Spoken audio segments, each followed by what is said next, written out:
This is our town. Welcome.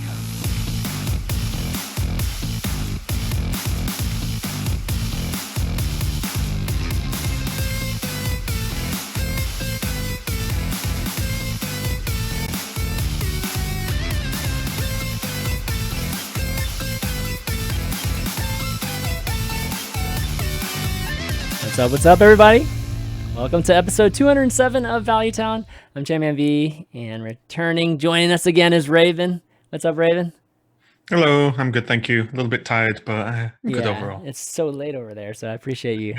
Doing cool. the show with me. We're starting an hour early. Some other stuff we both were at just a second ago, which we can't say much about. But thanks for tuning in at this new time, and got some good stuff to talk about, and that's why I wanted to ask Raven to be on, because he's always one of the best guys to discuss big announcements in Hearthstone with.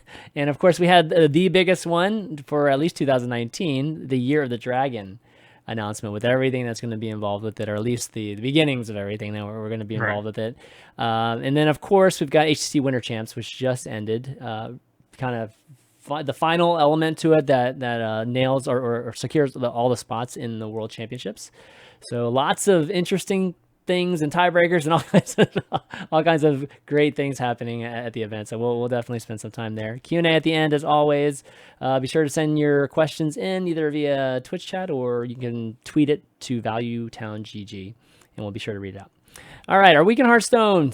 Anything interesting, Raven, outside of casting at HCT, or is that pretty much all encompassing? Championships was a crazy week for me. And I will say, I was streaming Hearthstone today, and I just messed around with some decks. I saw the Kalisat Tempo Rogue, the Cantaloupe got 25 with. That's crazy. Yeah, deck feels pretty good, but then I just played Combo Priest, as in a Fire Divine Spirit, and nailed everyone with it. It is such a sick deck, honestly. It's broken. It's crazy. People just die. Yeah.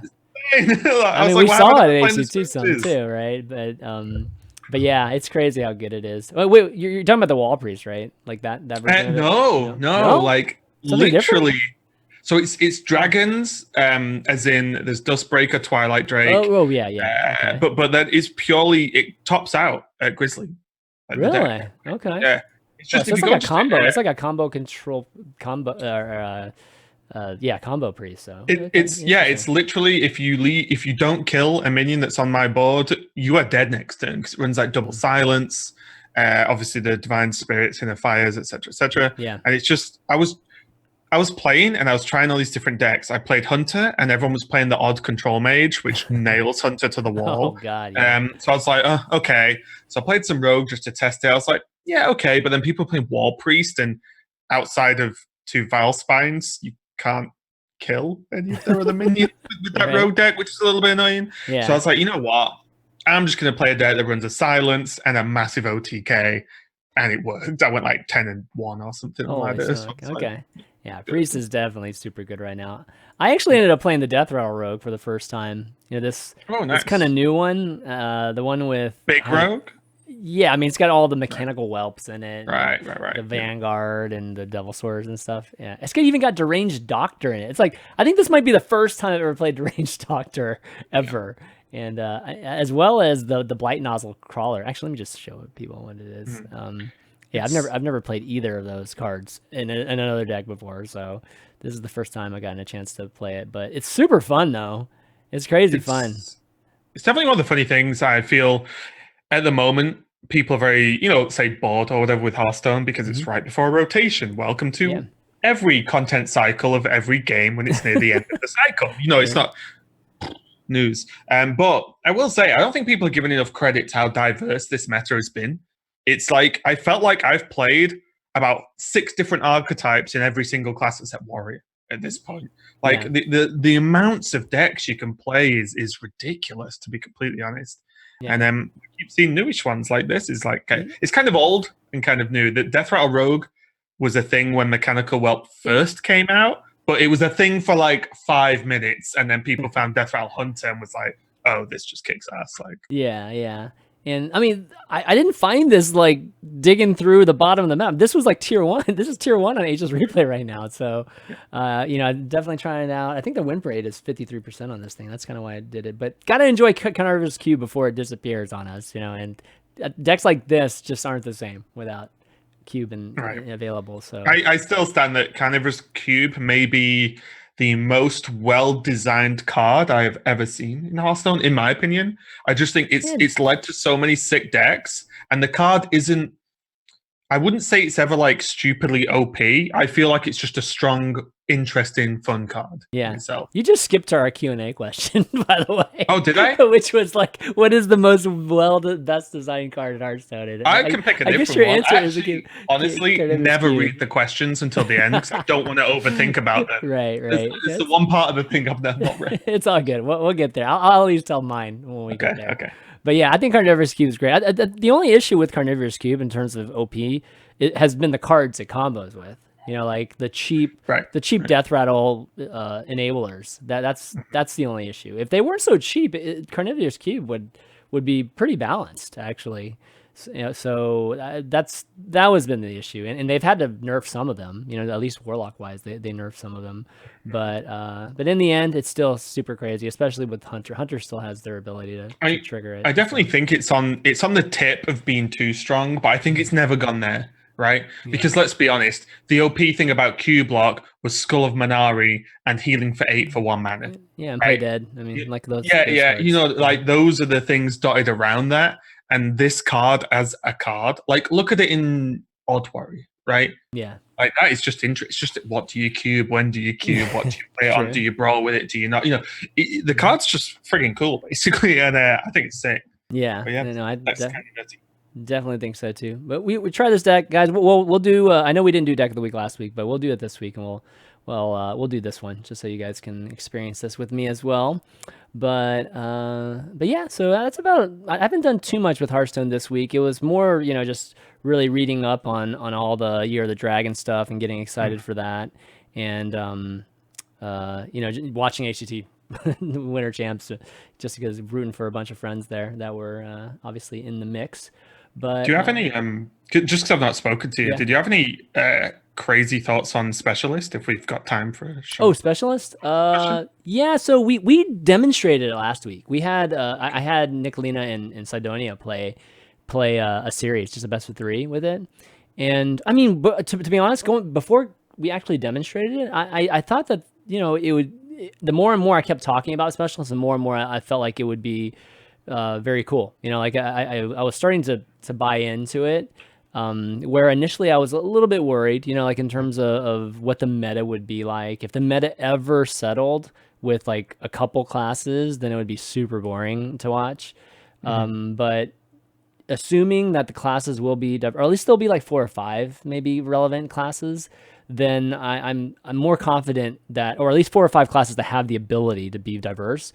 I feel more confident in just the meta being able to constantly be moving. People willing to switch to a different class to be unique and to possibly counter.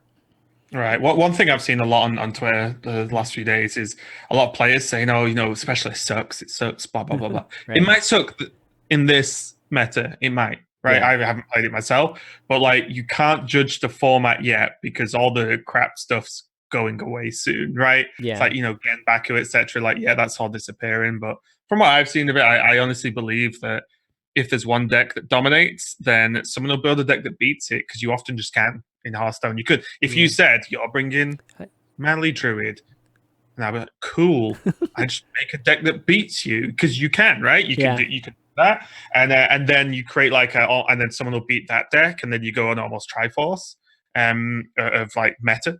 And that's what I hope happens. Yeah, I hope it happens. I kind of wish they would have just done a straight 10 card sideboard instead. Is that not too much though?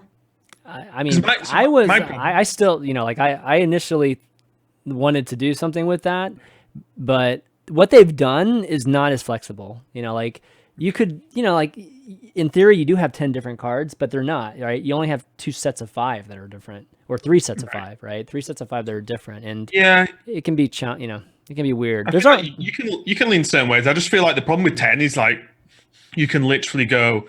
I'm talking current meta. I can't talk about the future, obviously. But like even lock to Mechathune lock, like those are two extremely different decks, and then you get the queue order issue, right? It's like, well, if you choose Mechathune and I queue this, I mean, lose. you could have a 10-card sideboard. Let's just say you had a 10-card sideboard, but you could only change 5. Like you could limit the number of cards you could, you could still do that, but having to choose between 15 cards is a lot more interesting than having 3 decks basically have 5 different cards. That's a good point as well. Hands lock in chat, right? There was some tournament and there were 7 hunters in top 8, right? Yep. Imagine being the automage guy. Yeah, you'd laugh. And that's the game, right? Like that's the format in itself. It's like, oh well, this class is OP. Well, I'll be the guy who brings the counter and just crap on everyone and win. Well, I hope it's more than that. I hope it's more than that, because then you're just getting to a simpler version of what's happening right now. With the I mean, I'm talking basic terms, but then exactly like well, if they think someone's going to bring that deck, what do they bring to do something? Do they even bother bringing that? So on and so on. But I just wanted to hear your thoughts on it because I couldn't watch last week because I was a little bit busy. I'm hopeful. I'm definitely hopeful. I will say that after we demonstrated it, it was just kind of like, oh, that was it. Like it was, the matches go faster and the thing I was going to say, was it any worse than 2-hour games of Conquest? Okay, so No Question Specialist was chosen to reduce all the amount, just reduce all the, or have it simplified. Simplify it from a production standpoint, from an adminning standpoint, all those things, right? Simplified. I totally get that. Totally cool.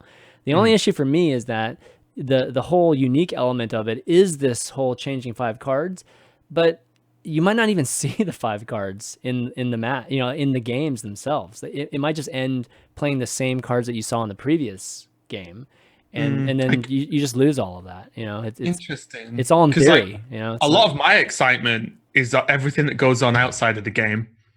Yeah, but we don't show any of that in production. Like you don't get to see any of that stuff. Maybe they will. Yeah, it'd be nice. All I mean is even to talk about. What's super hype for me is what class do you even bring? You know what I mean? Like that one question is nutty, right? Yeah. Like 1 out of 9. Like what do you? And once you've committed to that, then like it's crazy. Yeah. I mean, I will give one good element about this, getting to choose a class and having that associated with you is you can develop that storyline now. If Ike wants to be the best shaman in the world, for instance, right? Yeah, exactly. You can be a specialist. Exactly. Most people won't. I don't think any of the top players will commit to that. But the few people that do commit to that are in the top, I think that will heavily benefit them in their branding. So yeah, it's just pretty cool, right? Yeah, definitely cool. All right, well, let's get into the Year of the Dragon. So huge announcement. This is what we've all been waiting for. I mean, me particularly, because I've been been gritting my teeth for the last 6 months, really, just to wait for this day that not only do we get the reset and the announcement of the reset, but man, we had like the one thing that was still going to stick around that's not going to stick around anymore, and then we can get a true reset that was announced as well. So this definitely huge things with the Year of the Dragon. It's going to be broken down, guys, into like nerf. We're going to talk about nerfs, Hall of Fame type of, not nerfs, but Hall of Fame, the cards that got Hall of Famed, and then we're going to go down arena and then talk about PvE and then just go through each thing in the blog here. So we might not go in order, but we'll try to cover everything here. So I'm going to switch over to the blog here. Okay, so Year of the Raven. Raven, it's the end of your year. How was your year, by the way? How was it? Was it good? I don't know. I think the World Championships at the end of my year is going to be pretty lit, to be completely honest. So I don't know. I think the fact that it's not really going to be continuing, but this year of seeing the level of play we have throughout so many tour stops and champs and playoffs has been probably the most competitive year of Hearthstone in terms of raw competition. And some of the names we've got from this year are pretty sick. So obviously I lean more towards the esports side of things. But I think this year will be probably go down in memory as like a cap off point for, obviously there's a lot of changes coming up. But this year's this past year, as I keep messing that up, Year of the Raven was like pretty nutty for competitive Hearthstone. Like look at the players we've got now. Look at the World Championships we're going to have soon. It's going to be pretty big. Yeah, I agree. I think that competitive Hearthstone didn't suffer a lot of the issues that just the ladder and things like regular us normies playing Hearthstone might have suffered through, which was like there wasn't that many new decks I think that popped up. There was in the very beginning, especially with Baku and Gen, but as the year went on, like I guess it's pretty common that we just didn't see too much new things. But I think that with the Year of the Dragon coming in, you're going to finally see the fruits of the Year of the Raven, all those expansions finally getting a chance to shed some light on like all the things in Boomsday, for instance, and even just some of the Witchwood brush stuff. You're gonna start seeing those things finally now that's not being oppressed by all the previous Mammoth year. I throw it out there when people are upset about Death Knights and stuff. Wasn't my year, guys. Wasn't that was your the year before. I'm just saying, like so. right. We'll see. Yeah. So, anyways, Year of the Raven, I think we'll be seen in a different light once Year of the Dragon comes in. But the biggest news, Chris Siggety and Ben Thompson did this video on YouTube. You guys can check it out. Chris Siggety, super hype, by the way. It's funny that they're just announcing Chris Siggety now. Like, apparently he's been part of the team since like August, and I was lucky enough to interview him with H3 Play at BlizzCon, and I was just like fanboying him just because I worshipped Chris Siggety when he was in StarCraft, in Team 1, StarCraft 2. So I feel like I'm like one of the few people that know who Chris Siggety is in Hearthstone. I knew who he was. Yeah, okay. good. But anyways, he, like I said it on the show back then, but super good for Hearthstone. And I think we're seeing the fruits of even him joining and the changes they're making to Hearthstone. And I think that it's going to continue. I think that's the exact point, right? Because if you announce you're hiring someone of that position and you announce it on the day they start, as an example, well, they've not done anything to impact the game, right? So they'll be judged on things they haven't done, if that makes sense. Sure. So I think like now is like, right, they've had some time to put in some work to Hearthstone. Here we go. Like judge me from now. For example, might sound a bit harsh, but it's what the community will do. So I think it's actually a very clever way to introduce people to the team. It's like let them actually do stuff first, and then Yeah. Well, I guess that's true, but we needed a replacement for Broad, right? Like they needed a leader, and Chris Siggety is that leader. Those you don't know Chris Siggety, he was the game director for StarCraft 2. He was the game I think his producer. I forget exactly what his but he was he was the guy. He was like that guy for StarCraft 2 when it first came out, and he then moved over to Heroes of the Storm with Team 1, and then now coming over to Hearthstone. So definitely a huge person in the Blizzard family. Like there's only a few people that I can still give that prestige to, which is Jeff Kaplan and Chris, and that's it. Like I don't think there's anybody else anymore. So he's from the old guard, and he's he's always had a fresh take on a lot of things, and we're starting to see it, and we should see even more of it by the end of 2019. So anyways, this video kind of announced all the news for the Year of the Dragon, starting with the Hall of Fame, which Hall of Fame, we've obviously had some cards Hall of Famed. Even recently, we even had a few cards Hall of Famed. But this is obviously the major one at the year end, and we're seeing Doomguard finally getting Hall of Famed, which was a card we've been talking about for the last 2 years as being a candidate for Hall of Fame. And so finally getting a chance to see that. Then Naturalized too, which definitely I would say another candidate, but not as a universal of a candidate, I would say, as Doomguard was. And then Divine Favor as well, which is a bit surprising, but another card that's been in the game forever now, is pretty much always used in every single aggro paladin. So thoughts on these three Hall of Fame? Yes. So Naturalized to me makes sense, because Naturalized went from a card everyone thought was trash to a card everyone thought was probably one of the best cards in the game. 1 mana, is a very powerful card regardless of card draw you give your opponent. And then on top of that, with certain strategies, that card draw you give your opponent can be actually detrimental, which it just makes the card even more. 1 mana, kill any minion you want and fuck your opponent, right? Like that's an insane card. Yeah. So I think like Naturalize lets druids have different forms of removal that wouldn't just make it dumb, and also removes some of the weird things that can happen in druid with the uses of naturalize, mainly burning cards, accelerating fatigue damage to crazy extents. We know exactly what her card does right now. If a card dies and you naturalize an empty deck, you just win, unless the health total is like a 200 and something stupid.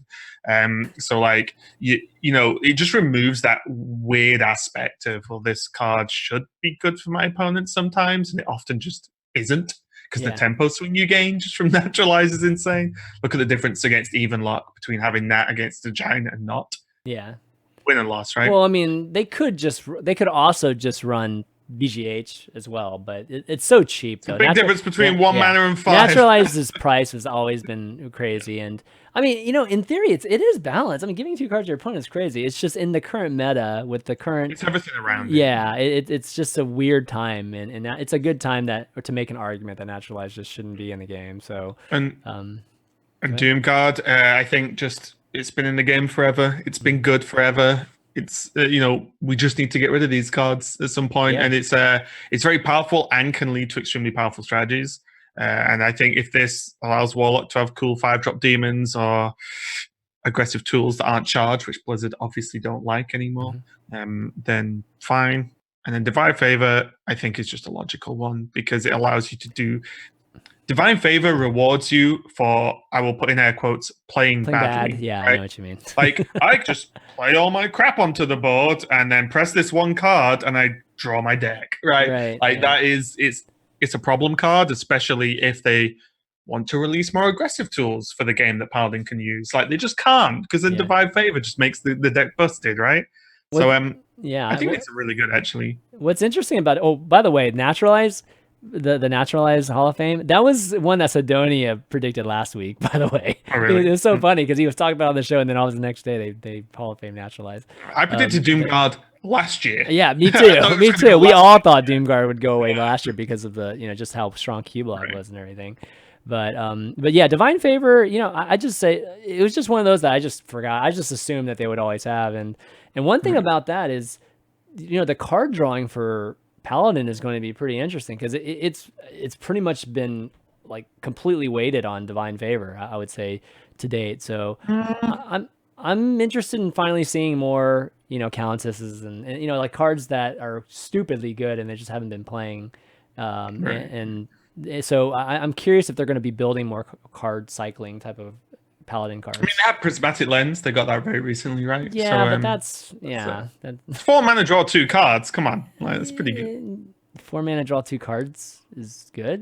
I mean, obviously one of them benefits. One of them actually is penalized. So I depending, if you hold X 1-drops, it's just 4 mana, draw 2 cards. I just mean, like, Paladin. What's funny about that is, like, Paladin actually has these, like, Potion of Heroism. True. I'm forgetting something else now. There was obviously Divine Favor. Anyway, my point is, Paladin recently has been one of the decks that has drawn the fastest, i.e. Combo Paladin, OTK, because they can call to arms as well. Actually, drew 3 cards, maybe 5, depending on what playing cards. I guess they draw and play them in one play. Well, that's what I mean, though. Paladin is actually Christology. Thank you. Christology is fantastic. Like, that you actually realize that Paladin actually does have access to card draw. It's just not Arcane Intellect card draw, right? 3 mana, draw 2, pass. Like, it's just different ways of drawing cards, but it's been pretty quick. True, that's a good point. Yeah, they just play them, which is even better value than just drawing them. And the real question, and the thing that makes me feel good about these is, am I upset if I don't see these in any games for a while?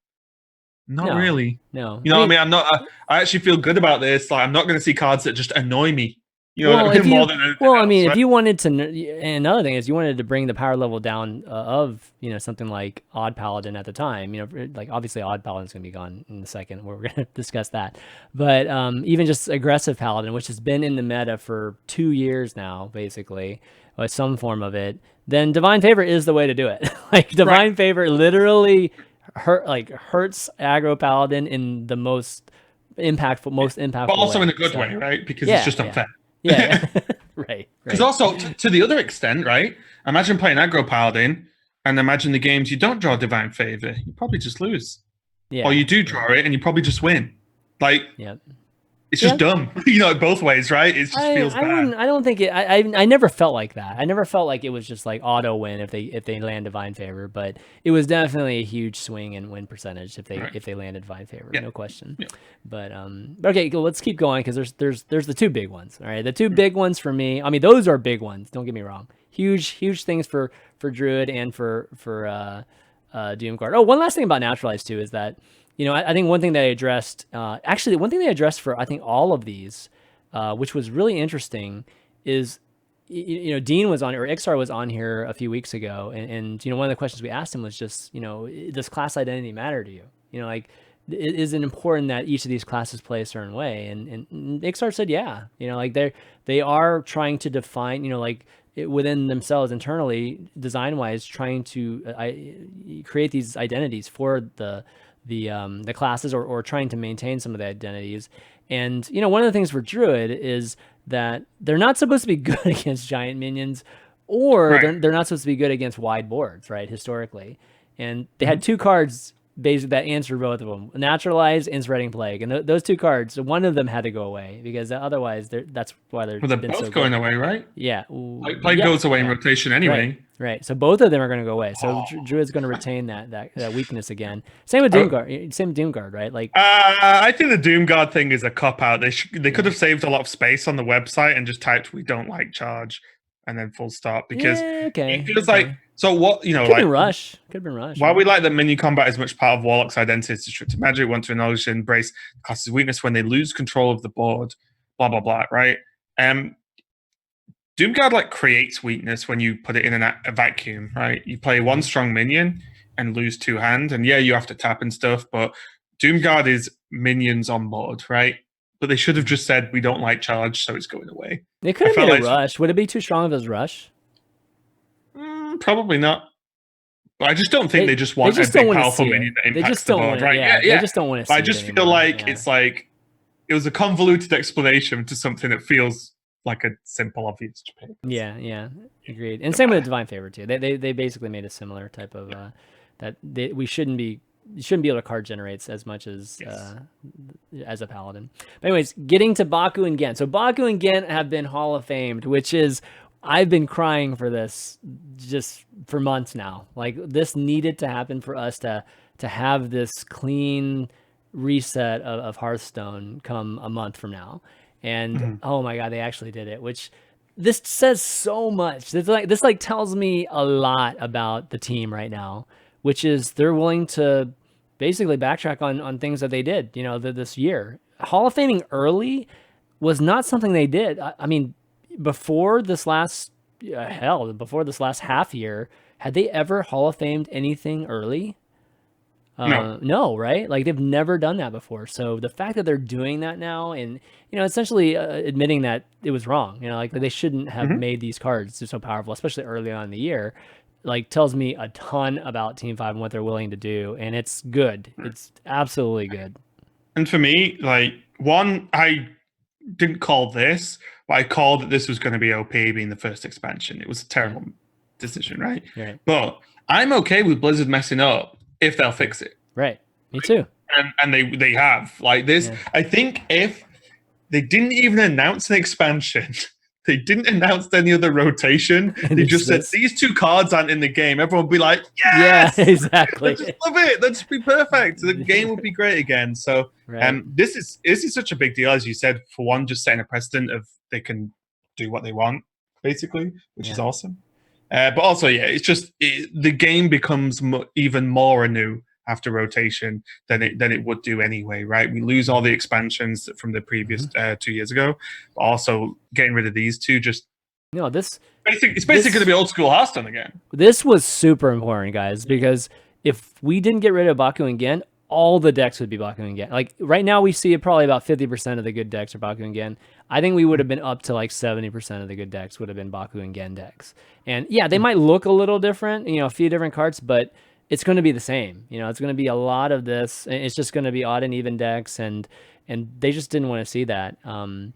one thing I'll have to say, and I said this maybe a couple episodes again, in terms of Baku and Gen, I do think Baku and Gen were good for the game, like when they came out, because we needed something to shake up the crazy dominance that we saw, from the powerful decks at the time, when Witchwood came out. And if it wasn't for Baku and Gen, I don't think we would have played anything from Witchwood, Boomsday, or like we wouldn't have seen anything. And everybody forgets that when Baku and Gen came out, we were playing like all these 2-drops, 6-drops we've never seen, like Stormwind Champions, and we were playing all these cards we hadn't seen in years. So overall, it was a good thing, and it, to be honest, it saved some of the Year of the Raven. If it wasn't for Baku and Gen, it would have been the worst. It could have potentially been the worst year of Hearthstone. And also as well, it's like, yeah, they're crazy cards, and they gave it a chance, right? Yeah, it didn't overall work out super well, but they tried. I want them to keep trying doing crazy crap, right? Like if they're bad, then they'll fix them or remove them or whatever.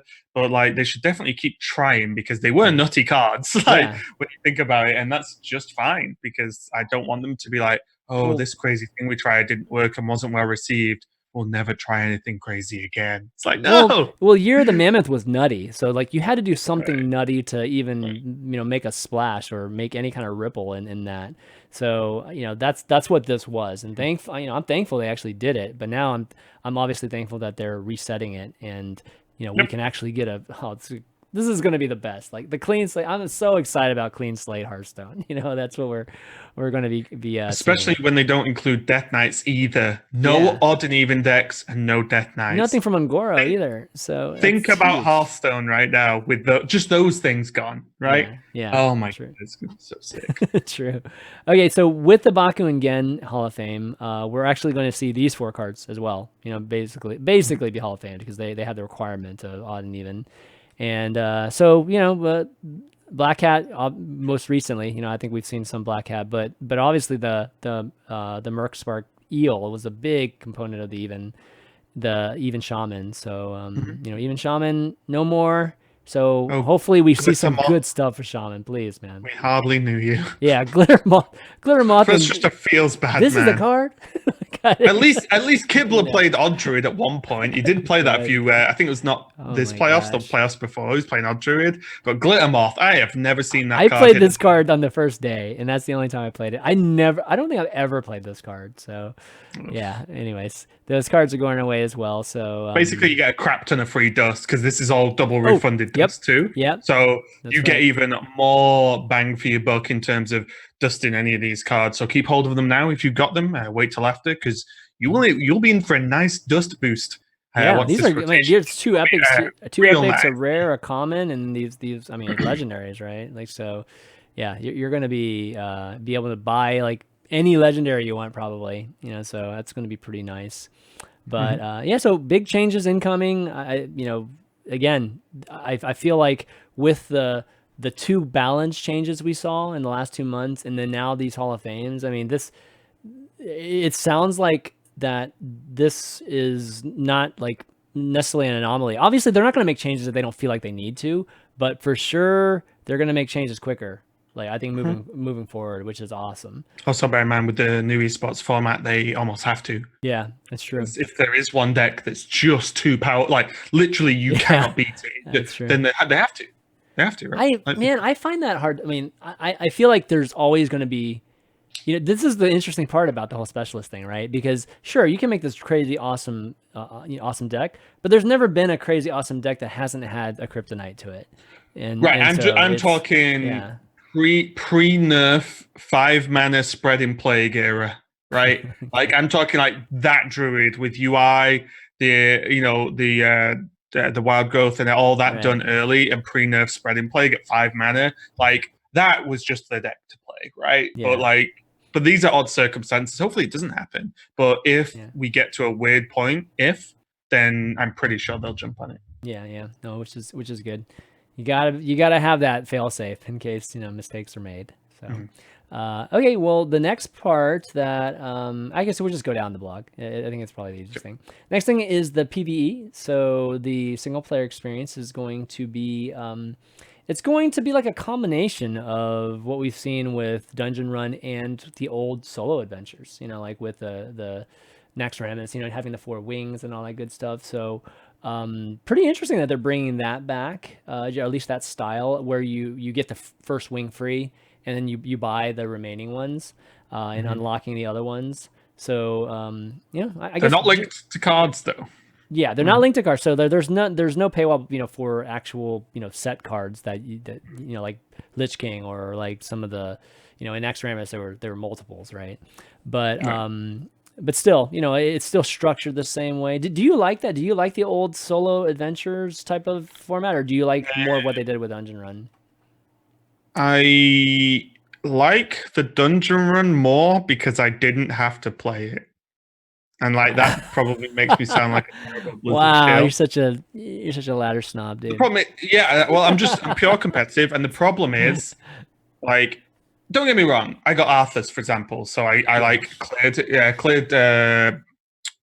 Trojan Throne, Ice Crown Citadel, with all the characters, right, with all the classes. So I did the work, it's fine, but I feel like, especially the dungeon runs, felt more hollow to me because the problem is I play Slay the Spire. So like that's that game, and then Hearthstone's attempt was like my first dungeon run. You know, my first Slay the Spire. First rogue, right? Exactly. It was like a baby version, and because of the lack of rewards, like a card back, cool. You know, like I also don't like rewards that everyone can get, as you know, like unique rewards, right? It's like a card back that everyone's gonna get, cool. I don't even really see it anyway. So if there was something cool, then great. But for me, I still have the quests for Monster Hunt and Rumble. I still have the quests, which hopefully we will be able to re-roll soon. But yeah, if this is deeper and better and closer to Slay the Spire than it is to Dungeon Run, you know, like, great. I'll probably play it a little bit, but it's probably just not my type of thing. So so first off, no question, they've put a lot of work into this. So you can tell. I mean, they're definitely talking about all kinds of level. There's like leveling, some customization. There's let's see, there's unlocking multiple starting decks and hero powers per class. So it feels like there's some kind of progression involved with it, which is much more developed, you know, as an experience, as a game mode than I would say the previous ones were. The previous ones seemed, you know, very light, you know, like it was just like, once you're done, you know, and that's it. With this one, it sounds like they focused a lot more on it. It's not completely different than all the other ones we've done. It's more of just like a combination of them, maybe pulling all the good things from each of those. So so the first one will be free. The rest of them will be 700 gold each, the wings, and they'll be $20 if you want to get the entire experience, which that's not bad. I mean, $20 is, I don't feel like is bad at all. And you're going to be getting a combination of just like all this new content, and you're going to be getting, you know, packs and gold packs and card backs and things like that. So, you know, there's definitely a list of all the things here. You know, like 75 new bosses. That's a ton. I mean, that's a lot. Yeah, I mean, this is what I mean, right? I hoped it was deeper, and you unlock multiple hero powers. It says for each class. And then there's heroic mode. And anomaly mode, sorry. So it sounds like there are, just like in Slay the Spire, there's multiple levels of difficulty, because I'm guessing anomaly mode is harder. So like that is more interesting to me already than do a run on this character. Done. You know, like it just sounds like, okay, well, I've cleared it on this, now maybe I clear it on this. Much like Slay the Spire has different sort of tiers of difficulty. Like this already sounds way better.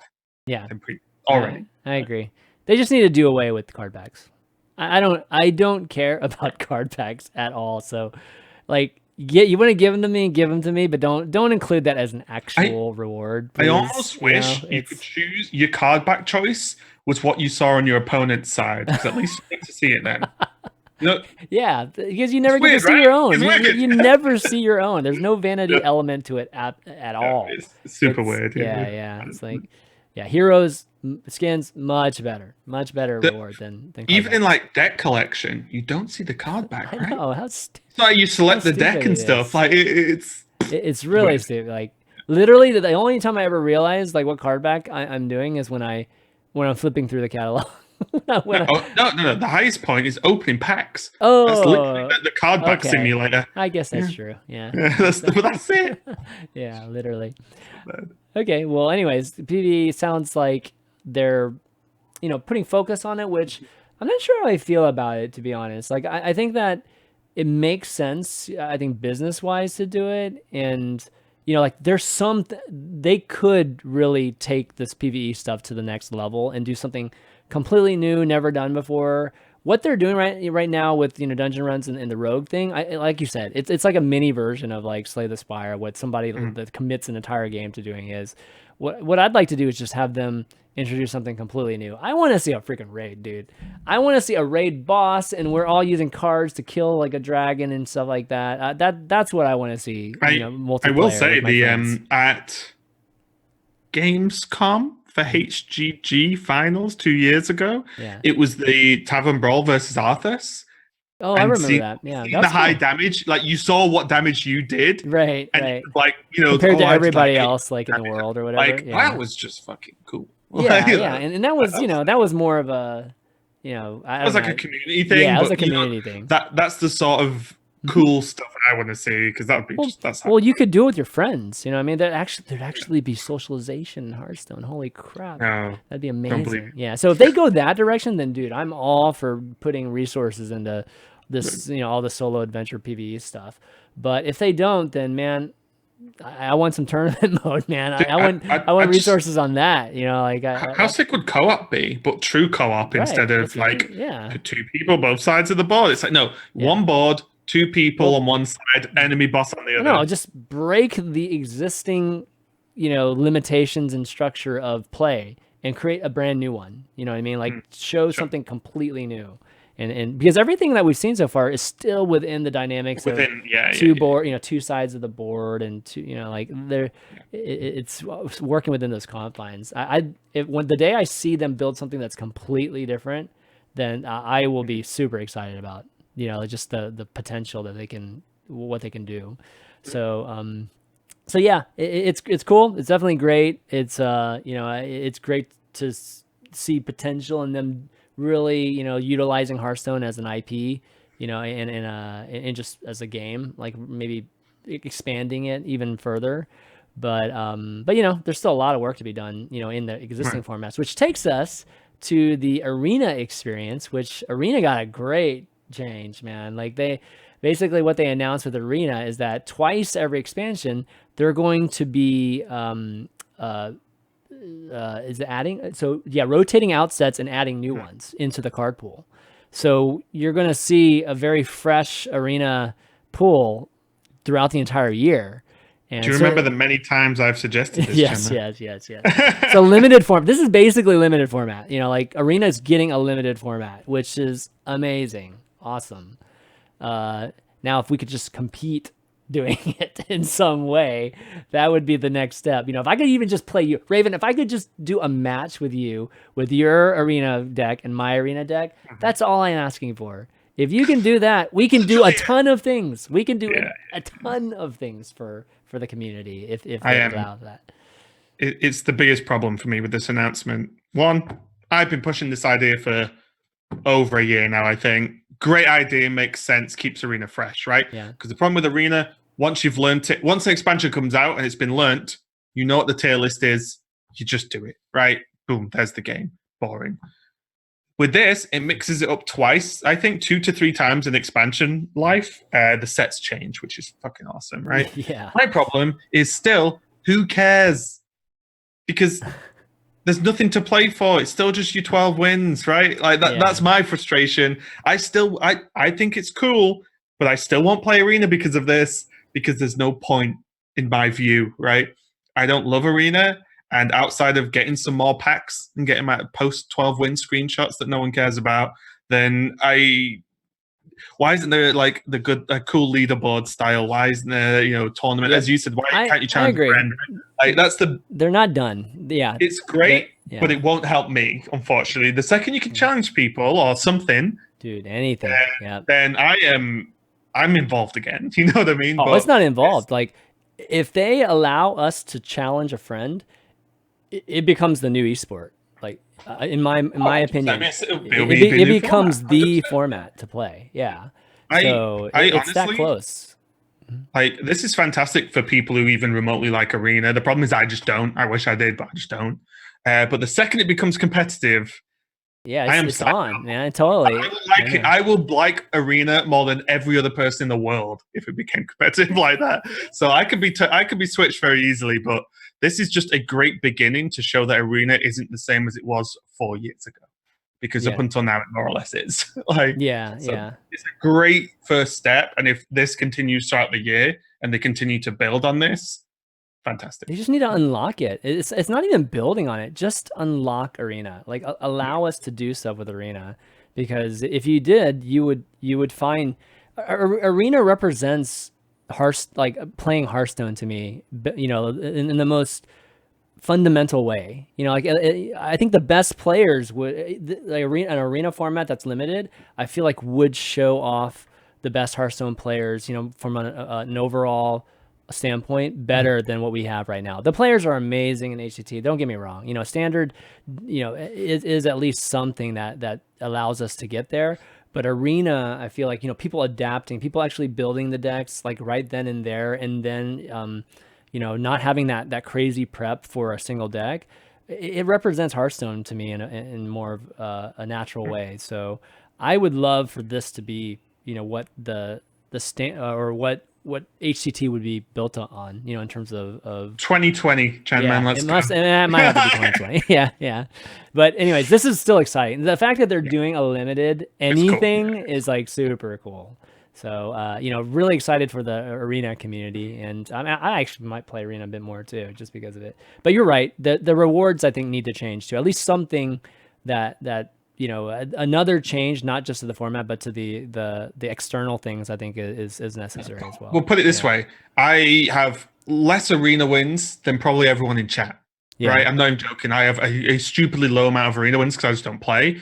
I watched Twitch Rivals Arena because it was a competition. Yeah, right. And I honestly have like 100 total Arena wins or something. I'm not joking. I played Hearthstone since beta, and I have 100 total Arena wins. And I watched Twitch Rivals because it was interesting to me because it was competitive. Right. I can't, dude. Is it that hard to what my current Arena deck is and your current Arena deck is allowing us to play that? Like, I feel like it stops us, except you can only pick 2 hours. No, but Tavern Brawl has proved that it's so the confines of the game are not limited to that. Oh, they're fully breakable. Yeah, totally breakable. So Tavern Brawl has already shown that we can do it. So I'd like to see it, guys. If you just do that, oh my god, just let the community run from there, you know. And if you guys, but we need to wipe time out Slissa for giving a terrible suggestion of more card backs as rewards. No, Slissa. No more card backs. We do not endorse card backs. Arena specific hero portraits. There's one I'll allow. That's right. But not this card back nonsense. No, definitely not. Skins all day. All day we can talk about skins. All right, another thing, Fireside Gathering Fun. So one thing they said here was that the whole pre-release Fireside Gathering parties where you get a chance to play the new cards, open your packs, all that good stuff, is going to be a mainstay. It's going to continue moving forward, and it's cool. I think, you know, if you want to get Firesides going, this is a good way to get Firesides going. You know, like I don't think you need to keep putting a lot of resources into building these special encounters and stuff like that at Firesides. Still do them every once in a while, you know, definitely offer that, but this type of thing makes Firesides much more relevant, much more desirable to. Yep, so, I just think like it's just good. They're cool things that exist. It's good they're now saying we tested it, it worked, people liked it, it's staying. Like, to me, there's not much to say except good job. You know, like I like that they. I've not been to one or done one yet, but I'm glad it exists. Yeah, I haven't quite been to one either. I used to host a bunch of Fire. I just haven't had any time lately. So it's kind of a bummer for me.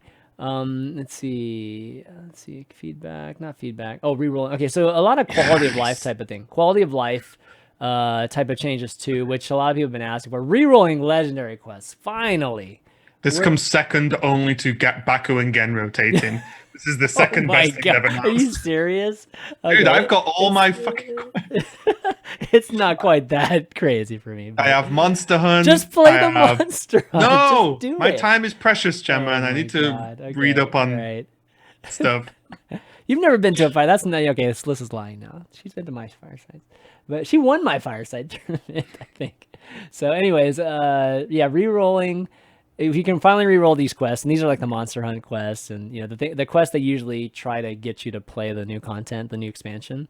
So now you can re-roll it just like any re-roll. It'll count as your one re-roll for the day, and it'll give you a new one. So yeah, no. So okay. So random card. Okay, if there is something card back that's actually cool, it's going to be this, which is you don't have to choose a card back. It can just randomly choose one from your collection. People have been asking for it. I never see it, so it doesn't matter to me. So that's the rarest card back, right? The rarest card back. The wooden one, because you can only get it when you random. Oh wait, which one? The water one? The wooden question mark. Oh, the wooden one. Oh, that's the random card back. I think. Oh, you can actually get that card back. I thought it was just. Well, no. I'm guessing. It's in the game. No, I think it just represents like it just randomizes your card. No, I'm convinced. Really? You think it's a real one? I think I read something. Yeah. I'm sure I read something on Twitter where someone said there's a chance on you getting that card back if you hit random. Oh, really? Okay. I read it on Twitter. Yeah, I'm sure a Blizzard person said that. At least that's a little bit of something to look forward to or try for. Is that? Not that I really care that much, to be honest. But smart deck builder. This is the whole complete your deck type of thing. Mm-hmm. You know, so apparently the algorithm's a lot better for that, which is cool. I think that's good. More ways to. Oh my gosh! Finally, you can win arena games and get credit towards Golden Hero. Took what 5 years for this? Like unbelievable. It took that long for arena players to get some love in terms of Golden Hero. So makes no difference to me, Mr. Chanman. It makes no difference to me either because I have that in all of them too. But I mean, I just can't believe played arena. Okay. Oh, so Rebel Rider says you can't get it as a card back. Okay, so you're right about the random thing. I saw I read it somewhere. Yeah. So anyways, cool that they're finally doing that for Golden Hero. Now if they can just up this to 1,000 and give us like Platinum Heroes, that'd be amazing. The Mammoth Sunset. Yep. So what do you think? Yeah. So that's pretty much the entire announcement. Super hype. You know, like I think that obviously there's more they can do. There's always more that they can do. But man, I think if you're going to try to nail some good ones, at least within, you know, what we've always seen as possible by the team, I think they did a pretty good job. Agreed. Yeah. I think it's this is probably the most excited for the game, both as a player and a commentator I've been for a extremely long time, because this rotation is just going to be nutty. Yeah. It's really just going to rotation plus change of competitive format. Yeah. Sign me up. Well, let's see what they do with the cards too. Like, I'm really curious to see if the design of the cards were going to be exactly like a little bit different as well. Yeah. All right. Well, we're going to move into HCT Winter Champs. But before we do, I want to give a shout out to some of our patrons who are the ones that support the show, allow us to do this every week. So, you know, if you're interested in supporting the show and you enjoy it, take a look at patreon.com/valuetown and throw us a pledge if you really, enjoy it and want to see the show each and every week. But I want to give a shout out to some of our patrons that have been supporting it for years now, and just try to do that each and every episode. So big thanks to Raydan, Bryce L, Vince F, Alex F, Bruce W, Michael O, 2 Comic Kid, Michael V, Danny H, Code Chemist, Roger F, and Richard M, just to name a few. So big, again, big thanks to you guys as always. But HCT Winter Champs, Raven was casting, obviously, as he always does. And overall, just what was your experience? Not anymore. But yeah. Well, right. This is the last winter champion. That's a good point. And this was really funny. We were getting questions all week when we were doing this, but just because we're saying it's the last time Champs is happening doesn't mean esports is cancelled. There is esports this 2019 year. Yeah, clearly. It's going to be HCT Championship, and it isn't going to be HCT Playoffs. It's different. Slightly different subject though. Yeah. This Champs was insane. The play, so on multiple levels. So one, the player pool was just a very powerful, right? We had Tyler, Bunny Hopper, Viper. Am I missing someone? I'm missing someone else. Wait. Who else was qualified? Oh, already qualified? Oh, yeah, Tyler, Bunny Hopper, Viper. Oh my god, I'm going crazy. Oh, So one of the bloody Bloody guys, Face, bloody face, bloody face, right? So they already qualified for Worlds, which had a huge impact on the tournament. But also just those as players are good players, and they're two of like the best players in the world. Like there's a reason they were already qualified for Worlds, right? They're very good. The rest of the field had multiple different storylines. From Ike, from just the people's champion Ike, to China performing very well, actually. Yu Ying, Roger being part of it. They did really well. The Roger thing we can talk about, I'm guessing, a little bit separately because there's a few things. Not much to talk about, man. I mean, he proved himself, so it's like you can say whatever you want about all the other stuff in the past, but right. The guy The biggest thing for me is a lot of people were getting angry in chat on Twitter, Reddit, so on, right? One, this was a potential to happen because Roger, believe it or not, outside of cheating, is a very good Hearthstone player. Yeah. And that's just true, right? That is just a fact. Also, something that people spoke to us about now and again was I interviewed Roger, for example, in one of his winning matches. And I've cast Roger multiple times this past week, but as a caster and interviewer, etc., what Blizzard have decided as a rule from, or a punishment from a while ago, what they think about it now, what everyone else thinks about it now, doesn't really change what my job is, right? I'm not going to cast Roger unfairly or heavily biased. I'm not going to interview him in a weird way to make him look bad. Do you know what I mean? It's like I go there to do my job. I ask questions like I would ask anyone questions because it's not my choice whether he got banned or not, right? Yeah. He was allowed to play in the tournament, so he played in the tournament. That's just the end of it. It's for me. Obviously, he won, which not everyone's favorite outcome, but like I said, he's just good at Hearthstone, so it wasn't completely unlikely. But for me, just the whole tournament was sick because the level of play went up and down in terms of stress. Oh my God. There were some highlight moments. Yeah. There were some extremely stress-filled moments. Crazy. China finally at the last minute doing well was very impressive. I think Jing and Yu Ying are very good. Yeah. I'm just and it's an amazing send-off as well for Worlds, right? Yeah. Worlds is going to be sick. There's literally 16 of the best players in the world, maybe these 16 best players in the world are close to it. Right? It was just incredible. That was the goal, right? And this kind of leads to at least my comments on Roger is that, yeah, dude, all that stuff that happened before, sure, get all the stuff, all that past stuff, you can argue how you feel about him all you want, but in the end, we want the best players at the World Championship, and Roger played his way here, so it's not like he did anything to not, cheat his way up into this HCT ranking or anything like that. He got there. He beat the best players in Winter Championships to win this entire thing too. So for me, there's not much to talk about. Well, that's it. The punishment, the decision for what punishment he received for HCG was made. Guess what? We didn't make it. Right. Someone, whoever in Blizzard made it. It was made months ago. It was handed out. Yeah. And whether you agree with it or not doesn't matter. That's the outcome, right? So that's just the way it is. There's a lot of people trying to make tons of drama, and it's fine being upset about the outcome. That's absolutely fine for anyone to feel how they want. Yeah. But when it goes to extreme levels of questioning, this was rigged because Blizzard wants someone from Taipei because Worlds is going to be there. It wouldn't be that guy, guys. All right. Let's just and also, it would not be him. It's pretty hard to rig Hearthstone. I'm not being funny, but it is pretty difficult. And I imagine if they were going to try and chip anyone to be there, it wouldn't be the one person that most of the community dislikes right now. That's not exactly a great selling point, is it, for Blizzard? Yeah. So, for me though, I'll outline it briefly, but there were tiebreaker matches, right? Oh, so God. This was because previously qualified players who were already in World Champs, if they made top 4, they don't get to play twice in World Champs, right? The spots go to someone. And it happened that 2 of them got through, Bloody Face and Bunny Hopper. So that created 2 spots left. And there was a 3-player playoff for it, Yu Ying from China, Definition from Korea, and Ike from America.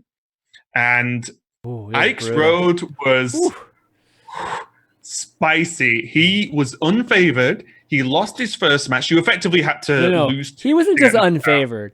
he was heavily unfavored. Like, right. Well. So which one you're talking about? Which one? You're talking about the first one, maybe? Like, yeah. So basically, the way it went was he lost to Yu Ying, and then what he wanted was Yu Ying to actually lose to Definition, right. So he could play Yu Ying again because he was more favored against Yu Ying than Definition. Definition's lineup should have beat Ike. Easily. It should have beat him easily. What I'm going to choose to believe, caster powers calling certain cards and certain things happening. I called a Leroy as the only card that could have won the game on that second. You did. And I called the clone to win the game too. Sorry, the priest game for him to get the damage. But yeah, Ike made it through, which was a huge deal because if you've not seen it, go back and just watch Ike's interviews. You know, he's not at the most fun time in his past 21 years due to some medical issues he has. And if you've met Ike or spoke to Ike, he's a super nice guy, always happy to help people, and very good at Hearthstone. So it was awesome that he made us all sweat for it, but he did make it. I think we got our packs, baby. We finally got all our packs from Mike. It took a while, but we did end up getting there. But yeah, like you said, it was a roller coaster ride, especially for Ike. And I mean, he's a friend. Obviously, he's a friend to the show, and he's been on many times. And you know, really happy that he got through. And I mean, I was believing, man. I had this weird feeling that it was a Hearthstone moment was going to happen, you know, and unfortunately, Definition, two brutal like he had very brutal losses in the tiebreaker to Ying and to Ike, and you guys don't even understand how favored he was against. Like Ike already thought he was going to lose. Like Ike pretty much thought he was going to lose. You know, like after he got put against Definition. So yeah, I will say as a defense for Definition, because I think a lot of people went hard on him. He is. None of this is true defense. He is like, one, completely free to play. Two, it was his first playoffs and first live event. Three, it was his first time outside of America. And so he was, as you could probably have noticed, excruciating levels of pressure whilst playing. And when things started to go wrong, they progressively got worse because he's not experienced. He was feeling tons of pressure. And until you've sat in that seat, you actually have no idea. You're playing for like potentially $250,000, you know, like and he had 3 matches he could have won to get to Worlds and missed all 3. Now imagine what that would do to you as a player. Yeah, like sure. I'm not saying like he could have played better, 100%, right? And some games he could have done nothing about because that's just Hearthstone. But like I think for his first crack at competitive, it was impressive to get that far. Like it is, but it's just rough when it's, you know, it's the last chance for Worlds, and I mean this is all year long for this, you know, and so it's like really brutal. You could see it on his face. I mean, I think the two people who looked the most stressed out was him and Nobler the entire weekend. Both those guys like definitely are not good at keeping that you know under wraps. But with Definition. Again, you guys should just go watch the VOD, but he basically had 3 decks that were perfect counters against Odd Paladin, and Ike had like Odd Paladin in his lineup, and Odd Paladin pulled through in that second game, and it was basically over after that. It was just like, oh my god, that was like the one hurdle. Well, you say that though, the last game, Definition was 1 card draw away from winning because he could have got Hellfire. That's true. So he tapped for it, didn't get it, and then Ike drew the 1 card he needed to get the goal. So even the last game was on a knife's edge, and it was. And luckily, Salt and I had the pleasure of casting that match, and it was hype as fuck. So go and watch it. It was literally all in for that last game to go into Worlds. It was huge. Champs was sick. Roger beat Bunny Hopper pretty swiftly. Oh, can we talk about Bunny Hopper? My dude, that guy is a machine. He's so good. Yeah, he is a machine. And I mean, there were a couple. I don't remember which matchups they were, but there were a couple matchups that I think most people in the world would have lost, like for sure. Even Paladin versus Questrogue. Yeah, I think that's what it was. It was Paladin versus Questrogue. That match, oh my god, that was an insane play by him. That like pulling out that game for sure. I think most people in the world would not have won. Even the pros would not have won that game. I think it's a combination. I think his opponent did not play that game well. But you could have still easily lost though as the Paladin. Is my point, right? Yeah, it's such a you huge could still easily favorite. not won that. But Bunny Hopper managed to do it, and put it this way, when I talked about nerves with definition, I interviewed Bunny Hopper, asked him how I was feeling, and he said he was feeling extremely nervous. And this is Bunny Hopper. He's already won a champs. He's already going to Worlds. Yeah. And he was like, yes, I feel really nervous. And it's like, right, well, there you go. Guy, super tons experience, still feels nervous sitting in that chair and playing the game in front of people, right? But 2 finals, man. I mean, winning one, obviously, but 2 finals of a season champion. I mean, arguably, he's had the best year, in terms of at least the performances in the playoffs, right? So also, Bloodyface could have back-to-backed it. That's right. He's the most underrated guy. He's easily the most underrated guy right now in the World Championships. Like, let's just show the World Championships right now. Like, at least the people that made it.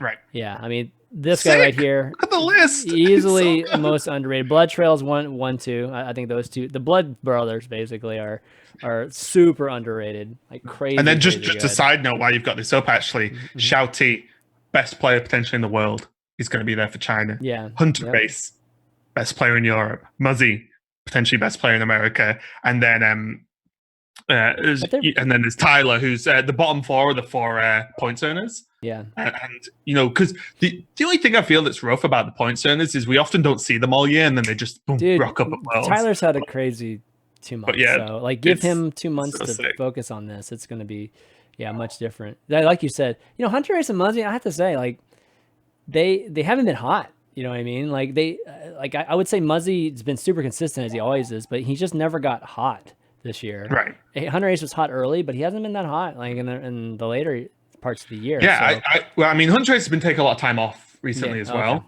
in prep for this. Mm-hmm. But just when you look at that 16-player list, I know, like who's going to be good? It's like it's going to be. I know. There's a lot of fan favorites in here too, so it's going to be hard to. Steaming as well. Yeah, so. Like how am I going to pick a champion? I have no idea. I'm just not. That's my commitment right now. I'm just not going to pick anyone. I'll pick Shouty. 2, 3, 4. I'm trying to even think like who we've had on the show. We've had Bunny Hopper on the show. We've had Killen, Language, just saying Ike, Tyler. I mean Muzzy.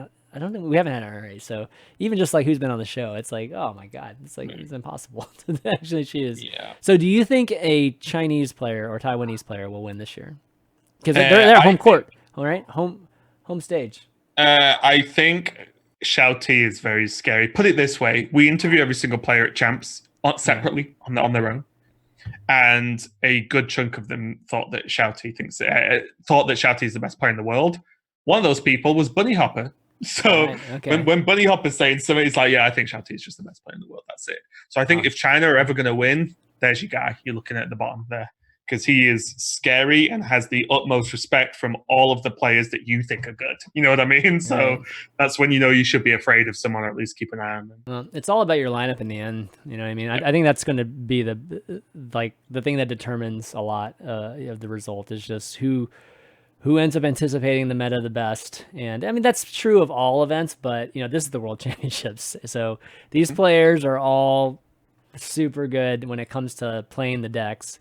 So it will be how they craft it and how they strategize for it. And also as well, just a side note, it is, I believe, not been 100% made official as far as I'm aware, but seems very likely that this will be played on new rotation, new expansion because of the date that the Worlds is. What?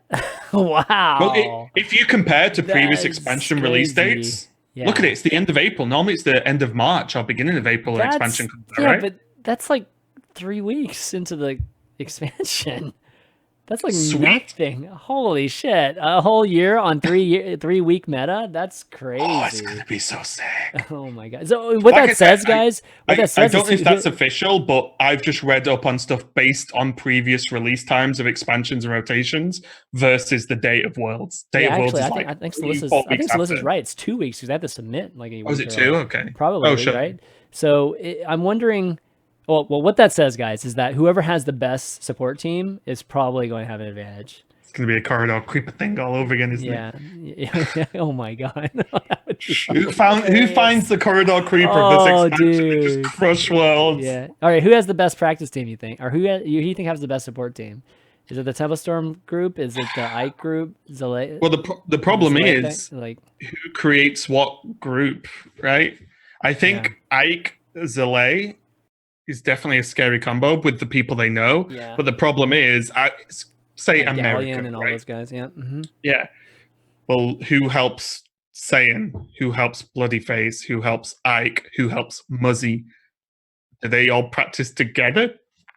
Do they not? I don't know. I actually just don't know how that works out, and I think that's unique for every player. Well, I mean, like a lot of these things, the practice groups are okay just going together, right? Because they're like, at least one of us will win, right? Let's bring the same lineups and one of us will win, and that's cool. But we're talking a good number of these guys together, so I'm wondering if that will happen this time around. I'm genuinely just very interested. Yeah, me too. Because, for example, Ike had Amnesiac helping him a lot with this tournament. Yeah. Well, Amnesiac's teammates with Saiyan, so I know, right? They might all work together. They might not. I don't know. And I'll only find that out once it's happening, basically. So. Yeah.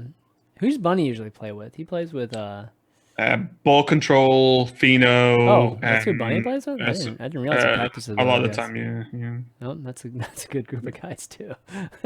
Yep. Those guys are pretty good at Hearthstone as well, so it's all right. Who's your pick, dude?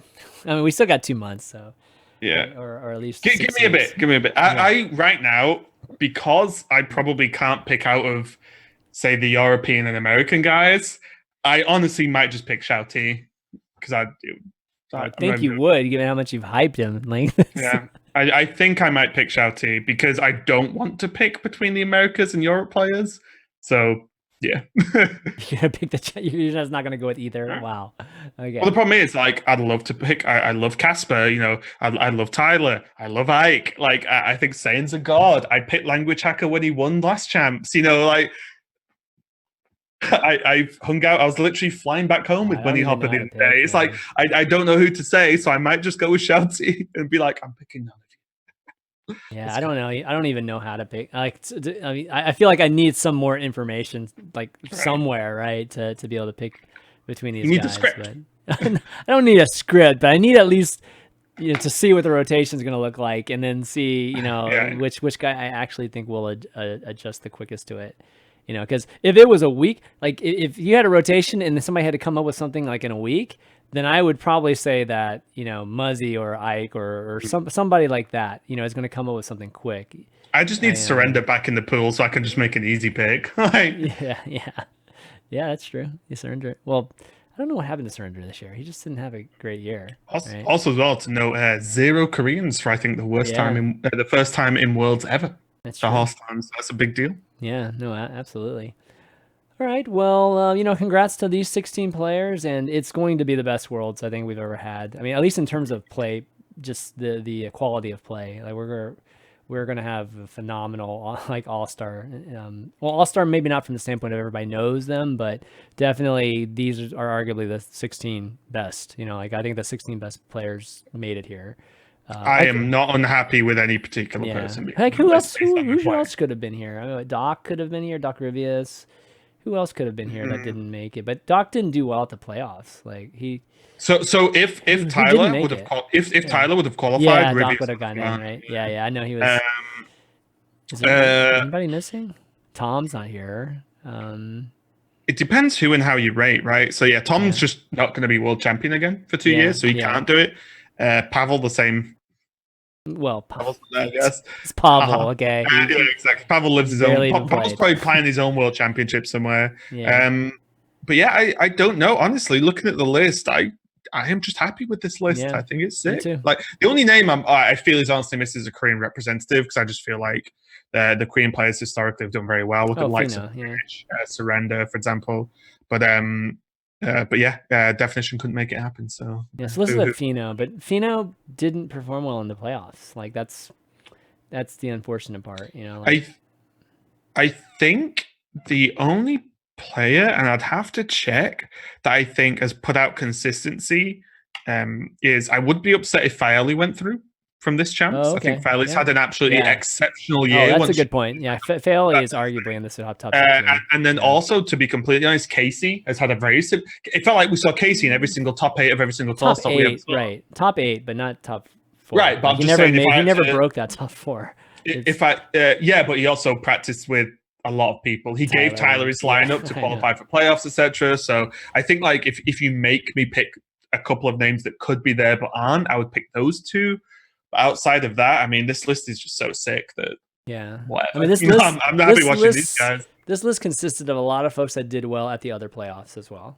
You know, Right. they didn't definitely make the finals, but they did place very well at multiple season championships. So that's when it counts the most. You know, you can have as many points as you want, but in the end, it's like you got to do well in the playoffs under high pressure. Once you've got all the points, and then you're in that bottom 4 list. Yeah, true. Yeah, you're set.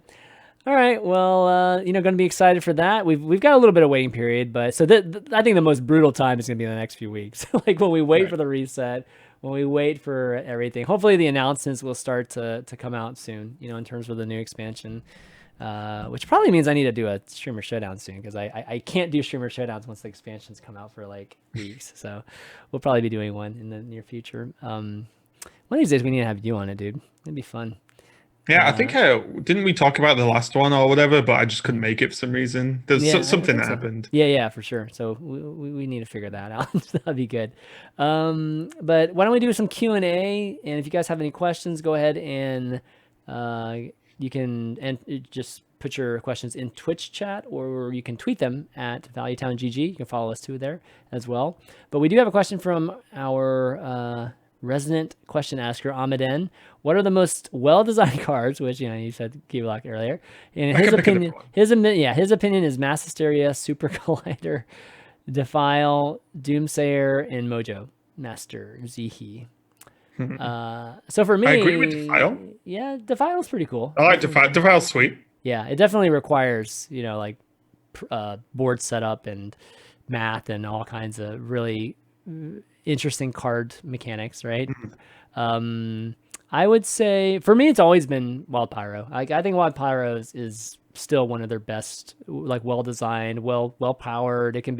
It's never been too overpowered, yet it's like essential to classes like Paladin, right? To in terms of removal. And so I still think that's like an oldie, but still my go-to best, most well-designed.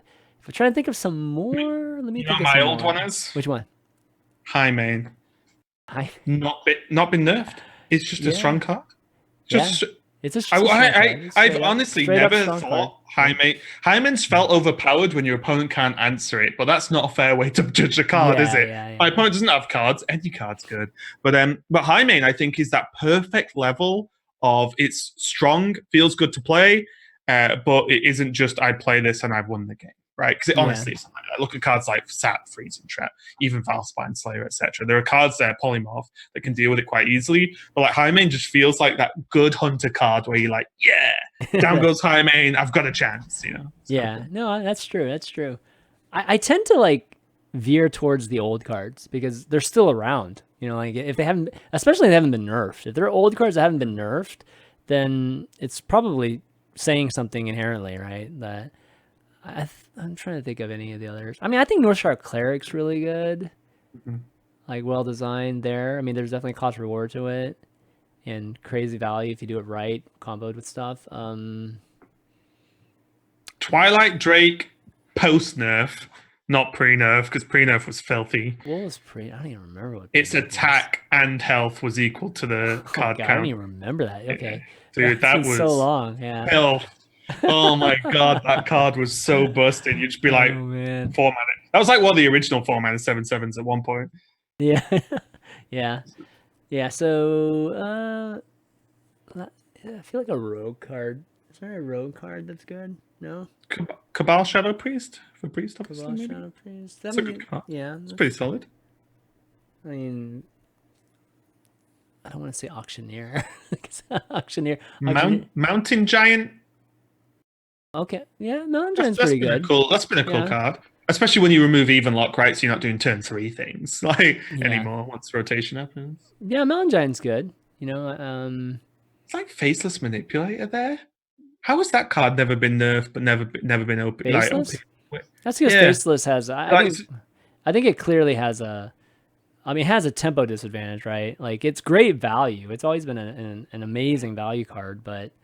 That's what I mean. It just feels an extremely solid and fair design, right? Yeah. The mana cost, the ability, just no one's ever gone, Faceless needs a nerf or to rotate. It's like, no, it's just, but it's fantastic when it does work, right? Yeah, you Faceless cube or do something cool, like, I don't know. It's cool. Yeah. Faceless or Rag when your opponents just played Rag. Those were the days. Yeah, for sure. Okay, so let's see what another question is here. So Stycowish or Stiko Wish, which cards from the 3 latest expansions do you believe we'll see play after rotation that doesn't see much play now? Ooh, that's good. Dude, Countess. No question. Countess. Open up Hearthstone. Oh, Countess for sure. No, like that's not even a question for me. Like Countess. Oh god, I'm forgetting her last name. Ashmore. Countess Ashmore. Yeah. Like she's a crazy good card. Like an amazing card that doesn't get played because of just how broken like all the other decks are right now. It's a draw 3/6/6. I mean, we used to get draw 2. Whatchamacallit, the Druid card, the Ancient of Lore, and that used to be broken at 7, like, right? So Hearthstone didn't even fully load, and I've got an answer. Spirits. Oh, what? Spirit Tome Are you cards. serious? You're going to talk to me about spirits? Spirits are terrible, dude. What? The Paladin one, the 4 Okay, the Paladin was the only one I'll give a little bit to. The rest of them suck, The Mage dude. one isn't terrible now that you consider Odd Mage doesn't exist. Really? Right? Oh my god. Okay. The Rogue one's good. Thanks. Chanman, give me that one. The Which Rogue one is that? Which one's the Rogue double one? Battle Cry. Yeah. 4 mana. Man, how do you live though? Like, I don't know. Rogue things. Rogue things. Backstabbing SI is still in the game. Hey, Rogue. Tempo Rogue, apart from Feldori Strider.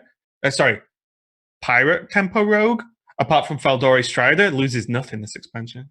I don't know. Not really anything. I mean, the Paladin one, I may give you. I'll give you the Paladin one, possibly.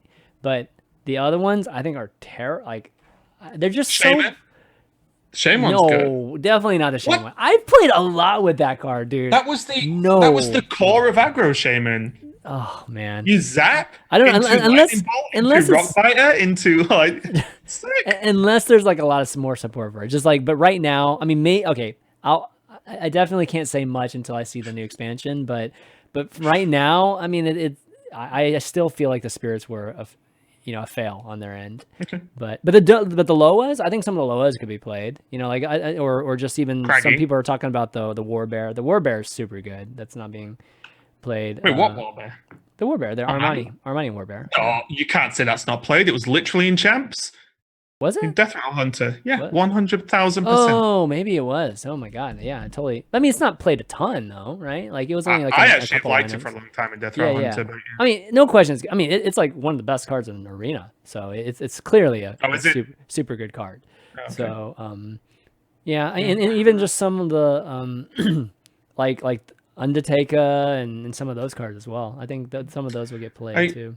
I will say that although it technically doesn't count again because it was in playoffs, in Champs, but the Hatchet, the Hunter Hatchet, I think will become the 2 mana 2/2 2/3 if you've got the minion. Oh, if you got a minion, I think like that will become like just a card you play in Hunter as opposed to because Candle Shot goes away, right? So like that'll become just. Although it has been played in this Champs, that'll become just you put 2 of those in every Hunter deck as long as it's. I'm gonna make a prediction. A Beast Druid is actually gonna be good. Once it happens, bold, dude. I'm telling you, a Beast Druid. They don't lose that much actually. The Beast Druid and the Beast Druid was. You can't lose decent. something you don't have. Dude, the Beast Druid wasn't that bad. I'm telling you, the Beast Druid was probably like tier 3, tier 4, whatever. But if you remove all of the tier 1 and 2, tier 2 decks, then it moves in there. Outside of whatever new is introduced. But all those cards are still around, man. All those freaking Beast Druid decks. So. You need to tweet that today and then tweet it now so I can save the tweet and then you got this on YouTube. You can always watch this on YouTube or listen to it on iTunes. No, it needs to be a tweet because I need the quote retweet. This aged well. God. I need to do that. That's what I'm just a long term. Man, I'm telling you, it's at least the most well developed thing for Druid. That Druid's gonna have. Otherwise, that's nothing. Literally, it's got nothing. But any of the Boomsday stuff, the mech stuff. The mech stuff is pretty questionable too. Yeah. The rush stuff. I think the warrior. I think the rush warrior mechanics. Oh, that I remember tempo. always playing Rush Warrior, all champs, right? That tempo deck is pretty good. Deck's sick. I'm like, well, it's not sick, is it? There's a difference between a deck being sick and not losing all the time with it, right? And it's like, it's great, it's great. So maybe though, Warrior doesn't get tank up anymore. So maybe Rush Warrior or aggro type of warrior, mid-range warrior. Because Frothing Berserker. Yeah, Frothing Berserker is the foundational card of that type of deck, and it's so good. It's crazy good. I disagree that Overkill mechanic was fail. I actually disagree with that. I think Overkill was fine. Overkill, yeah, not too bad. I mean, for me, it's just mostly Spirit. The Spirits were failed for me. Right. But yeah, the Overkill, the Hunter card. Oh my god, nobody even uses the Hunter card, which is like crazy good card. Baited Arrow, also in champs. Okay. I mean, okay, dude. Outside of champ, if it wasn't in champs, it wasn't used before champs, dude. It was just like an add to that deck. So yeah. I'm just gonna keep. Come on, Spell Hunter hasn't. Oh my god. Anyways, whatever. But yeah, another. Anything else? I think that's about it. I mean, there's obviously a ton of other cards that we could take a look at. I'm just most worried about Shaman. Like we need some stuff for Shaman. Like I have no idea what their theme's gonna be. Like right now, it's just I very value centric. They got great removal, but what happens next? Like we need some way to end the game. We don't have any way to end the game right now. Funny question though, right? Like, will you? Because all the other decks lose their game enders, right? No Rexar, no Death Knights in general, no Lich King, no. Still combos. There's combos. Yeah, I'm just saying, like, so many decks lose their inevitability, which is such a good thing, I think, that maybe decks you can just outlast people now because the games actually end, as opposed to this game will just never end. So you need something to finish. As long as Mechathune exists, you're not gonna. You can't do that. Like Mechathune just ends games without even fatigue. You know what I mean? Like you just die. Like there's no way of preventing that outside of killing him. Are there going to be good Mechathune decks though? Naturalize gone. Warlock loses. That's true. I didn't really think about. I mean, Cataclysm is gone too, right? Yeah, and suddenly a silence, and yeah, I mean, there's no way to kill it in a turn, right? Like that's not yet, no. Yeah, well, I would assume that they wouldn't add one if they're removing. Yeah, I'd hope not. They don't need to do that. We don't need more Mechathune in our lives. If there's no Mechathune, then you have a good point. You could just fatigue them out in Shaman. Which, man, playing that peanut deck, obviously the peanut deck's going to lose some of the removal, and even just healing rain too as well, I believe. But you realize just how much capability, how much like resource generation Shaman has, and I mean, it can just go forever. Like you can just keep. I love Haunting Visions is one of my favorite Shaman cards. Actually, it's not really played much, but I think it's going to see play soon because like. Maybe 3 mana effectively. Like, I don't know. I think. But you have to have a card that, like if there was like some type of burn deck or something like that. Sure, yeah, Haunting Visions would be amazing, or even just some kind of Malagus type of deck or something like that. But right now, there's nothing like that. So you're what are you getting out of it? You're getting a cheaper removal. You're getting a cheaper. I'm just talking about like, does value Shaman become a thing? Because hopefully, you like imagine Hunter with that Rexar now. Like, well, once you've killed this stuff.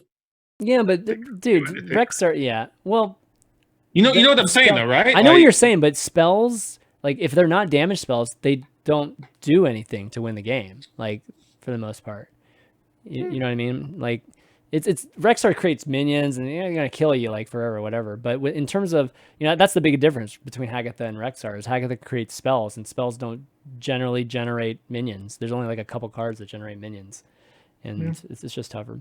Okay, let's see. So let's ask a question. What do you think about what they will do about the fact that 6 heroes won't have alternative heroes and 3 will, or alternate heroes and 3 will? What? Like, what do you mean by that? You mean like skins? And you mean skins? Oh, you mean skins? I don't know. Oh no, hero cards. Hero cards. Okay. Yeah, I think I think. Oh, I think they're going to finish out the 9. I think everybody's going to have 9 or 1. They'll have 1. Right. And I think the hero cards right now, I think the jump from Lich King, Death Knight cards, Death Knight heroes, there we go, got there eventually, to Hagatha and then to Zul'jin. The Hagatha and Zul'jin hero cards are ones we can live with. Yeah. Throughout a rotation cycle because they're just more balanced. And I think they will just plop one out for every expansion. And I think that's fine. Like, yeah, I mean, it's much more fair, at least like Zul'jin style, where, you know, if you have it, you can have an answer to that card. You know, if you held that mass hysteria or, you know, whatever it is, you know, psychic scream, whatever it is, you can get out of that situation. You know, I think that's why Zul'jin, I think, feels a lot better than some of the other stuff we've seen in the past. And also, like, I don't think anyone, particularly right now at least, you know, plays Dr. Boom or plays Hagatha and you're like, oh, the game's over now. Yeah. Like, I think there's plenty of game for that. And also, excuse me, outside of Dr. Boom, in certain situations, those hero cards do not make a game go infinite, which is the problem with the Death Knights. Some of the Death. Yeah, with Dr. Boom, it's like, in theory, it could go infinite, but it's like there's actually 3 crappy hero powers. Right, and the second they don't get armor, right, whack, well, you know, like, and then or they don't get, right? or they don't get the mech, right? They don't exactly. actually get the so there's risk and reward. So I think that as long as they don't make a pure value train sort of insane card again as a hero card, I think they can release one in expansion. I kind of like what they've been doing recently. Well, they pretty much said they're not going to make those cards anymore. Like, you know, when Ixor was on here, they said that they made them they made too many of them, and that's why they, you know, cards like Mechathune and, you know, just OTK became something again. Right. But now they're going to get away from that, you know, I think on this reset. So I think that's great. You know, it's cool. It's cool to hear how they adjust and how they kind of plan it out before the reset. You know, it's good to see that they're measuring, I think, a bit better that way. And it's hard, obviously, being 9 months ahead and things like that in terms of their design cycles. But still, you know, I feel like they're more active in nerfing now, and you know, they can make a few adjustments each expansion. You know, they always allocate some space for meta design, you know, or any kind of releases that they feel will help adjust the meta. They have teams that's like initial design and final design, and those are actually separate teams. So the final design are the ones who tweak the cards right before the expansion. Initial design are the ones that make the cards in the first place. Yeah. In a very basic explanation of those roles. Right. Obviously. All right, how about one more question and we'll call it a night there. It's getting late over there for Raven. Okay, so West for you two asks, do you agree we need more discovery fun cards? Mana cheap to like, wait, is it mana cheat? Mana cheat to like we had in the past, or mana cheap, maybe cheap in terms of mana wise, like another Spite Historian, Cabal Courier, and Draconid Operative. Okay, so basically, I mean, Draconid Opera wasn't super cheap, but the other two were like 2 mana, right, and 3 mana. So do you like fun discover cards that are on the cheaper side? Yeah, I think like Nether Spike did a really good job based on the dragons, so it felt balanced because it was a very powerful discover effect. Especially in certain metas where you were just playing like 8 Draconid Operatives a game, which was insane. But yeah, I think Discover's never bad, to be honest. I don't want every card to be Discover, but I think Discover's probably the best mechanic they've ever added into the game. Yeah. It's still used today. It's still fun. It's still skill-based. There is still that element of randomness and luck, which make the game fun. So yeah, if every single set you told me had like 3 or 4 cheap Discover minions, absolutely fantastic. Look at Stonehill. Look at, you know, so on. Yeah. I think that's just a mechanic that should never go away because it's so good. Yeah, and you know we've been seeing it recently with the what's the 2/2 card? Is there a priest? Is it the priest deck that runs the 2/2? Oh yeah, 5/3 Witch Doctor. Yeah, very Witch Doctor. Cool card. Yeah. Yeah, do you just get a random or get to discover spell? Discover a priest spell. Yeah. Yeah. So it's Discover's pretty much been integrated into Hearthstone in every way. It's just good. Yeah, it's just good. It's fun and it's good. It's instead of well, normally key mechanics only hit one, right? Yeah. Inspire you can see how fun it is, but it sucked almost all the time. Like there are other mechanics as well that are just like, Rush. Is it fun? Like, is it good enough? They kind of just don't really hit either properly. But the thing with Discover is it's actually fun to play. It's like fun in the way that any random player, that even a casual, could be like, oh, cool, like this spell or this option. Yeah. And they play with cards that also they might not necessarily have access to.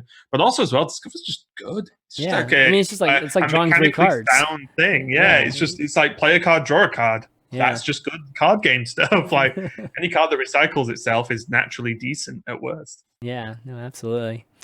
All right. Well, I think we're gonna wrap things up. Raven, as always, man, you're like my go-to discussion partner in terms of like these big announcements. So I always appreciate you coming on and getting a chance to talk about big things like the Year of the Dragon announcement and HCT Winter. So I know it's late over there, so I want to do a quick shout out before we take off. Yeah, sure. You can follow me right under. I'm going to go there. Yes, ish, kind of. Anyway, follow me on Twitter, and I, as always, I'm pretty much streaming every single day I'm home. Nice. So what are you streaming though? So I started with just a couple of games of Auto Chess, but I was playing Hearthstone today. Yeah. I'll stream some more Hearthstone tomorrow. Obviously, any new announcements that happen or whatever, we'll be talking about those. Yeah. But yeah, a lot of the time I stream, especially at the moment, rotation, is just hanging out. So really, IRL, hanging out? No IRL, hanging out whilst playing games. But I mean, might be Hearthstone, might be Apex, might be Fortnite, might be that. It's just whatever. I kind of like to relax right before. Guess what? Rotation's going to happen. Worlds is going to happen soon. New expansions, new this, new that. Yeah. My life will be full-time Hearthstone very shortly. Yeah, so I like to just spend a few weeks streaming, just chilling, playing whatever. So come say hi. But yeah, that's it for me. Nothing too crazy. It's at twitch.tv/Raven HS. Okay, cool. Just want to thank you guys for tuning in again at this little later time. You can find the show on youtube.com/ChanmanV. I think I'm remembering. Make sure you go, guys, to youtube.com/ChanmanV and subscribe there. If you think you have, just make sure you have, because I switched the channels, even though it's called the same thing. The old channel actually became the Streamer Showdown one, so you'll have to go and resubscribe. If you're wondering why you haven't gotten any notifications of any of the videos, that's the reason. So go over there, subscribe there. You can follow the channel, or at least the show's Twitter at ValueTownGG. Follow both of our Twitters down here. And you can find the show on all the audio channels like iTunes and Spotify and Google Play and SoundCloud.com/ChanmanV. Just search for ValueTown or Hearthstone and you'll find us. But that's going to be it, guys, for this episode of ValueTown. The Year of the Dragon is going to be amazing. Can't wait for more information to come out. But until then, we'll see you next week.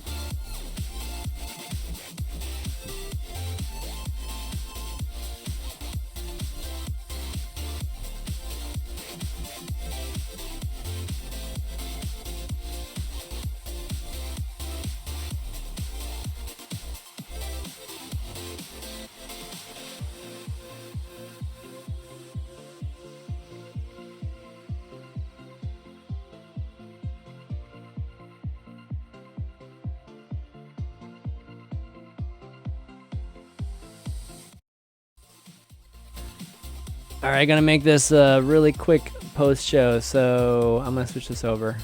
Yeah, let me know if you have any questions. Great show, though. I think we covered everything. Get Steph.